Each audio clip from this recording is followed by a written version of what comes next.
ഇവൻ എന്താണ് അവിടെ പമ്മി നിൽക്കണം?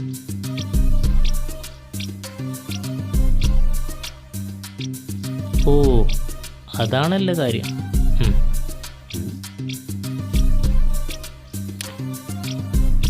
നീ ഇതെവിടെ പോയിട്ട് വന്നടാ?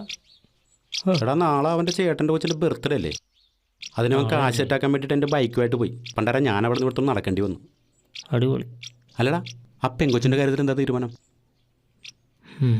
എന്ത് തീരുമാനം? ഒരു തീരുമാനം. ഇവിടെ താനിങ്ങനെ കയറി ഇറങ്ങണൊക്കെ ആൾക്കാർ കണ്ട തെറ്റിദ്ധരിക്കും. കണ്ണാ അകത്തോട്ട് വിളിച്ചിട്ട് വേണം. ഓ, ഇവനെ കൊണ്ട് വാ. വെറുതെ മനുഷ്യന് വെറുതെ പണിയുണ്ടാക്കാനായിട്ട് ഒരു കാര്യം ചോദിക്കും. എടാ പ്രതീക്ഷേ, ചേട്ടൻ ഇവിടെ ഇല്ലല്ലോ. അവനെവിടെ പോയി? എന്തൊക്കെയോ മേടിക്കും പുറത്തോട്ട് പോയിരിക്കുക. ഞങ്ങൾ വന്നെന്ന് പറഞ്ഞു കേട്ടാ. അല്ല, ഇന്ന് വൈകിട്ട് നിങ്ങൾ വരില്ലേ? പിന്നെ കണ്ണേട്ടാ